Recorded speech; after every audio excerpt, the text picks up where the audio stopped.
Olá, meninos e meninas! Hoje iremos iniciar a segunda aula de Lógica de Programação e Algoritmos. O que aprendemos na aula passada? Aprendemos o que é lógica, lógica de programação e algumas linguagens existentes no mercado. Hoje iremos aprender o que é de fato um algoritmo, certo? Um algoritmo nada mais é do que uma sequência de passos que irá determinar uma solução para o meu problema. Exemplo disso seria uma receita de bolo. Por que temos essa analogia? Porque quando vamos fazer um bolo, nós precisamos de quê? De ovos, farinha, leite, manteiga, açúcar, não é mesmo?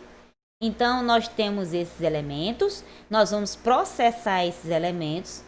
Como é que vamos fazer isso? Vamos misturar todos os elementos, vamos bater até surgir o bolo, que é o que a gente deseja, ok? O algoritmo é do mesmo modo. Então, quando vamos elaborar um algoritmo, devemos especificar ações claras e precisas. Não pode ter ambiguidade dos dados, ok? Então, o algoritmo fixa um padrão de comportamento que tem que ser seguido e, como resultado final, teremos a solução para o problema. Um algoritmo possui alguns elementos, que são a entrada de dados ou a leitura deles, processamento, e a saída de dados ou escrita de dados, certo? Na entrada de dados, nós temos o usuário enviando os dados para o computador. Ele faz isso através de dispositivos de entrada, que são, como exemplo, teclado e o mouse, né? Esses dispositivos podem ser periféricos, né? Podem ser chamados de periféricos de entrada, como a gente aprendeu na aula de arquitetura e organização de computadores. Aí nós temos o processamento de dados, como o computador realiza os dados, né? Nessa fase que ele vai realizar os cálculos, ou processamento de dados, e ter como saída uma escrita desses dados. O que é que vai acontecer? O computador vai enviar os dados para o usuário através dos dispositivos de saída, que pode ser, por exemplo, um monitor ou a impressora. Aqui nós temos um exemplo, né, de como seriam esses elementos do algoritmo. E eu trouxe para vocês a analogia do macarrãozinho ou miojo, né, o macarrãozinho instantâneo. Como entrada de dados, eu teria o quê? O macarrão. E como processamento, eu vou cozinhar esse macarrão, certo? E na saída, nós vamos ter o resultado, que seria o macarrão que estará pronto para a gente comer.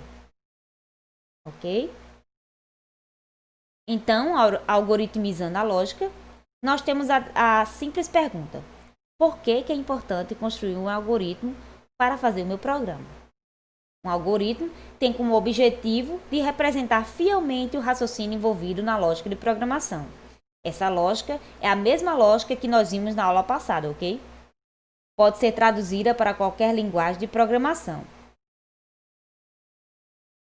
Exemplo 1. Neste exemplo, eu trouxe para vocês de como trocar a lâmpada. O que é que nós temos que fazer para trocar a lâmpada?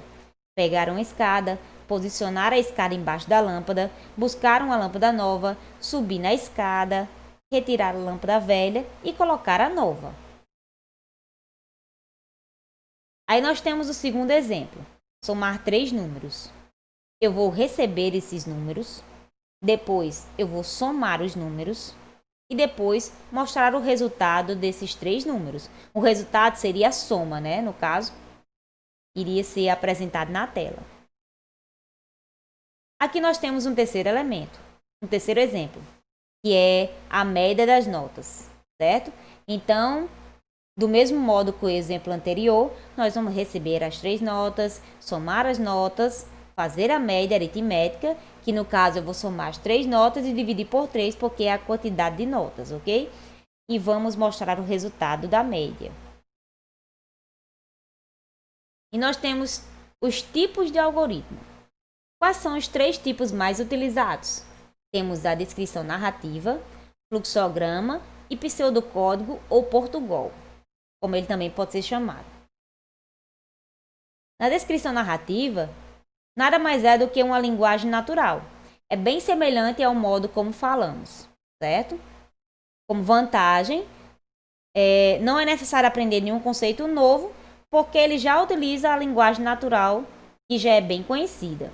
Como desvantagem, abre espaço para várias interpretações, o que pode surgir uma ambiguidade dos dados, e isso não é correto, ok? Fluxograma. O fluxograma é uma representação gráfica dos algoritmos. Cada figura geométrica representa diferentes ações. Facilita o entendimento das ideias contidas no algoritmo. Como vantagem, esse fluxograma tem um fácil entendimento. E como desvantagem, é preciso aprender o que é cada elemento da simbologia. Aí nós temos o pseudocódigo, que também é conhecido como linguagem estruturada ou Portugal. Ele analisa o enunciado e escreve por meio de regras pré-definidas os passos a serem seguidos para a resolução do problema. Qual a vantagem dele?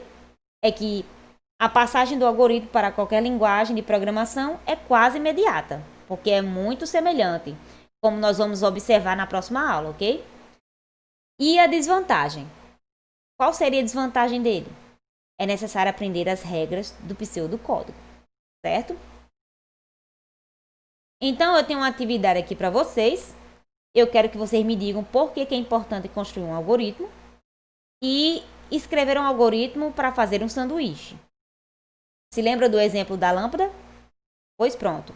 Eu quero um bem semelhante com o do sanduíche. Como é que eu vou fazer um sanduíche? Ok? E isso é para ser entregue na quinta-feira que vem. Algumas referências. E é isso, gente. Até a próxima aula e tenha uma boa noite.